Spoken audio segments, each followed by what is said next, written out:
seeni xët tey jii ci lundi bi l'observateur la ñu koy njëkkee ak ni mu xëyee ak ñun ñu gis ni xëy na ak mu ngi bind les miraculés d'Ebola raconte l'horreur ab gëstu la boo xamante ni ñoo ngi ko amal ci dëkk bu ñu naan Guinée ñoo xamante ni jotuñoo dee ci Ebola. effectivement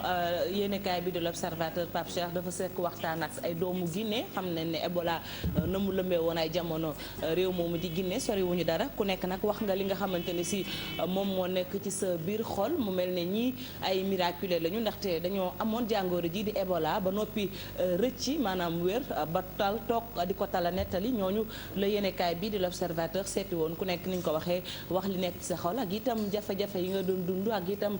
ni nga ñàkkee woon yaakaar ci sa ëllëg maanaam rawale sa bakkan boobile. ñoom ñëpp ku ci nekk fësal nga say kàddu mu ngi ci l'observateur bu tey bi je rappelle que ci kanam sax daañu ci déglu Idrissa Sané bu ko defee mu gën ñoo jukkil menu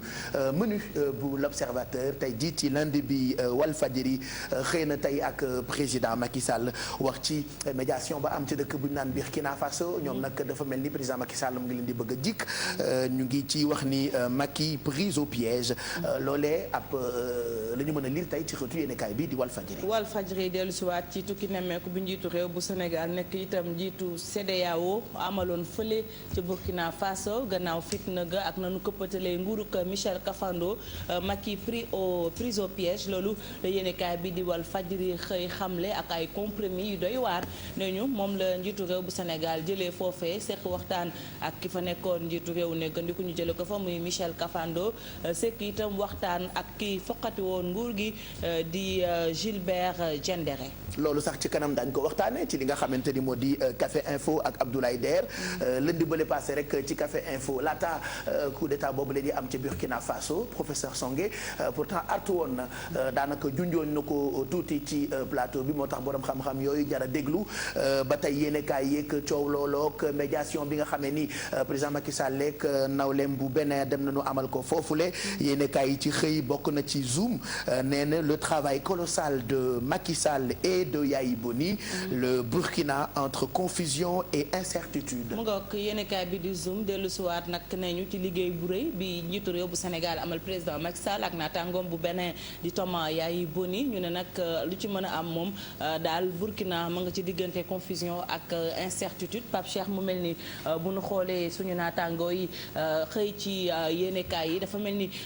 ponk yu bëri dese naa leer ci bopp doomu Burkina yi gannaaw ba nu foqatee nguur gi ba noppi te itam ñuy naatable naan Gilbert Diendéré dafa war a delloowaat nguur gi kii di Michel Kafando wala sax ay digala yoo xam ne wax nañ ko ce n'est pas encore officiel loolu la ñeneen di wax lu ci mën a am yéenekaay bi di Zoom dellu si waat na ci. ba ci quotidien le quotidien sax ñu ngi xit ci lii ci xëtu yéenekaay bi ni CEDEAO di fàttali ne président Macky Sall moo ko jiite imposé na mëneem Kafando moomu ngay wax ñu ngi ñuy xamal ci xëtu yéenekaay bi ni jëlaat na place am waaye ñi ngi amnistie pour ki nga xamante ni moo di Diendéré ak ña mu àndal. ay compromis la yéenekaay bi di le quotidien moo ci dellu siwaat ñu ne CEDEAO nag ma ngay imposer mënum lu ci mën a am ni nga ko waxee Michel Kafando dañ ne dañ koy delloowaat nguur ga mu nekk njiitu réew neggandiku waaye nag amnistie bu Gilbert Diendéré ak ñoñam maanaam daal desu leen toppee dara ba noppi itam kii di Zida nekkoon élimaani jëwriñ ñu écarté ko. protocole yi nga xamee ni xaatim nañu ko ci dëkk boobu yéenekaay bii di Libération loolee la xëyee mu ngi toll ci fukk ak ñett ci ay ponk ñu bind ci français ci xëtu yéenekaay bi ne Macky arrache un compromis. waaw Macky arrache un compromis loolee la yéenekaay yeneen yi tamit bind maanaam seen jéego yi ñu amal foofee ca Burkina Faso moom jiitu réew bu Sénégal jiite itam CEDEAO loolu la ñu dikkaat ñu ne fukki ci ay ponk ak ñett waxtaan na ca ba juboo ca lu ci mën a mbir la moo xamante ni si daañu ko topp di fàttali ne njiitu réew bu Sénégal président Macky Sall gannaaw ba mu amalee tukki nemmeeku foofee ca Burkina ak consultation ki négociation dellu siwaat na fii ci Sénégal. leneen lu soxal xibaar yi ba tey jëm ci coowal ña àndoon ak ki nga xamee ni moo di Karim loolee le direct info xëyee tey di am ab laaj bu sampu que reste-t-il de la chapelle de Karim loolee ab gëstu la bu ñu mën a lire ci xëtu yéenekaay bi di direct info. direct info xëyee Karim Wade jamono ji caabi féete ko ginnaaw ñu wax itam ci génération du concret bi mu doon jiite ñu gën ko xam ci CG lan moo des nag ci génération du concret Pape Cheikh ci yéenekaay bi ñu gis ci nataalu ñu ci nekkoon ay kàngam ay jamono bokk na ci Awa Ndiaye te jamono ji mu nekk ci farandooy président Macky Sall yéenekaay bi di Direct Info moom moo xëy xamle ko. je ne démissionne pas loolee ay kàddu commissaire pèlerinage la boobu nag ba tey ñu bëree gi naan na bàyyi ginnaaw coow li am. ci ñu waroon a dem Makka te ñu bàyyi leen fii Sénégal. las loolee la xëyee tey ak ki nga xamante ni moo di général Amadou Tidiane Dia. général Amadou Tidiane Dia nee na du tekki ndombal tànkam defu ko loolu la xamle ci yéenekaay bi di laas ni nga ko waxee nag gannaaw ba Pape Cheikh lu toll ci téeméeri ujaaj ak lu des delloo seen i kër gannaaw ba ñu jëndee seen i billet wala boog ñu toppatoo seen i këyit ngir dem Makka ba noppi ci la jafe-jafe am ay fan la ñu des ci hangar bi laata ñuy delluwaat seen i kër mu jur coow lu rëy ba ñu bëri sax sàkk woon ci général Amadou Tidiane Ba mu tekki ndombal tànkam moom général boobu lee nekk commissaire au pèlerinage nee na nag démissionné wul. ci xëtu yéenekaay bi di Sud Quotidien tey ji ñu ngi ci gis ab gëstu bu ñu amal ca ñaxi Sédhiou foofee nag ci yéenekaay bi ñu ngi ciy lire ni le feu couve sur les champs des sans voix. xam naa ay suuf yi ñu accaparé na foofu ci dëkk ba suuf ñu accaparé agro business bi Pape Cheikh itam moom mooy lëmbe foofee ci bët saalumu réew mi li ñu gis rek moom mooy ñi nga xamante ne si ñoom la seen loxo jotul seen ginnaaw la ñuy foqati seen suuf xam ngeen ne nag lii du lu njëkk ndaxte ay bés bi nu génn suma jumulee defoon nañ ci beneen gëstu ba tudd ci ay boroomi ndombal tànk tey nag Sud Quotidien dellu si ci wax ñi nga xamante ne si ñoom ñooy dund boobu la jafe-jafe loolee ma nga am ci diwaanu Sédhiou. ñu jubal ca ambulant ya fa ñu ne ndax loolee la yéenekaay bi di populaire xëyee tey ci xëtam bu njëkk waxtaan na ak ki nga xam ne moo di Aliou Ndoye waaye gis nañ fay kàddu yoo xamante ni mu ngi ci xëtu yéenekaay bi di populaire ni ñi nga xam ne ñoo nekk ci ginnaaw ñooñu lee ay charognard la ñu leen tuddee. ay tan la leen dippee la mu gis nag Pape Cheikh mooy marchand ambulant yi fippu ak itam nekk ci mbedd mi di jàkkaarloog moom di yëkkati ay kàddu la mu wax rek moom mooy bàyyiwuñ leen seen sago dafa am ñu nekk ci seen ginnaaw di leen manipuler loolu le Aliou Ndoye maire bu Dakar Plateau xëy xamal sunu naataango yu le populaire. et puis ñu ngi gis ci xëtu yéenekaay bi xam naa bu bees la ñu ngi ko tuddee évidence ab laaj wala sax dañu wax rek jëm ci waajtaayu tabaski bi tabaski 2015 ministre DG et PCA introuvable. waaw loolu la ñu wax ci yéenekaay bii di l'évidence ni nga ko waxee xam nga bu ñu nee tabaski moom xaru tabaski yeeg laaj bagage yooyu da ciy bëri li ñu gis rek. moom mooy moo tax fan yëpp wuyuwuloo ma téléphone loolu la tax wuyuwoo téléphone xam nga sa classe gi itam ñu bëri maanaam dañuy xaw a réer daal. waaw yàlla baax na ñu jeexal ko ak stade Angleterre la xëyee tey ak Arsenal ak Liverpool buteur bi di Diafara Ba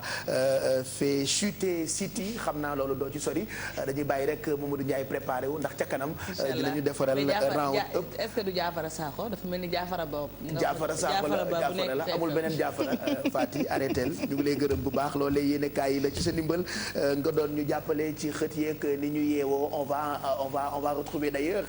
tout de suite la rédaction centrale du quotidien L'Observateur pour le menu de ce 21 septembre 2015 une présentation assurée tout de suite en direct par Idrissa Sané Abdoulaye Diédhiou. Idrissa, on le retrouve, n'est-ce pas? Bonjour Idrissa. Bonjour Pape Cheikh Diallo, chers téléspectateurs, chers lecteurs de l'Observateur. Merci de nous accueillir chez vous et beaucoup d'émotions à lire l'Observateur de ce matin avec beaucoup d'émotions, comme vous pouvez le voir, témoignages de Guinéens guéris du virus mortel, les miraculés d'Ebola qui racontent un peu l'horreur. Thierno Sadou Diallo, Fanta Camara, Alpha Camara, Janko Traoré ont vu la mort de très près pour avoir contracté le virus Ebola, maladie qui a décimé 2079 Guinéens. Et figurez-vous, 1269 personnes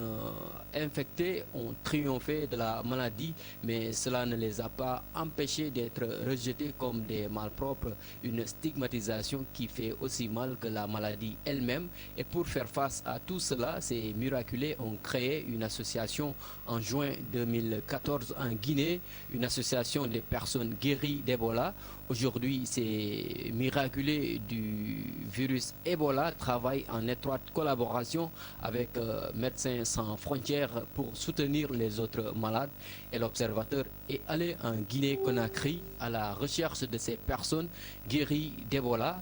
témoignage vraiment bouleversant à lire dans l'Observateur de ce matin. Nous évoquons également la crise au Burkina Faso et comme vous le savez, le chef de l'État sénégalais Macky Sall qui a mené les négociations au Burkina Faso depuis le début de la crise est rentré avec des éléments de compromis. La médiation africaine et internationale a proposé hier soir à Ouagadougou son plan de sortie de crise. Ses principales dispositions sont la restauration des institutions de la transition avec à leur tête le président Michel Kafando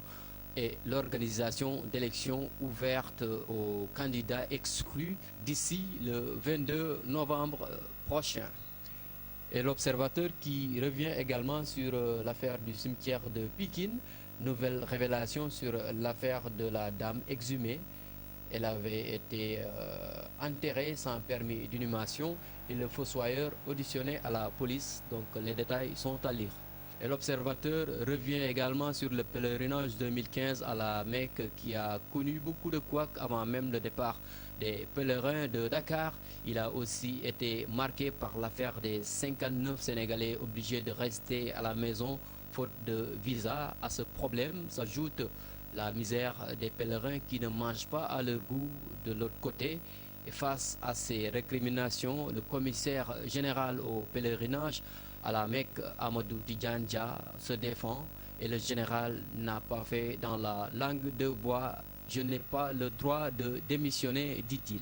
En sport, l'Observateur est allé à la découverte de l'arme principale d'Aliou Cissé et sa gestion de l'équipe nationale du Sénégal. Aliou Cissé donc est arrivé sur le banc de l'équipe nationale avec son état d'esprit en bandoulière. Il veut construire une équipe à l'image du footballeur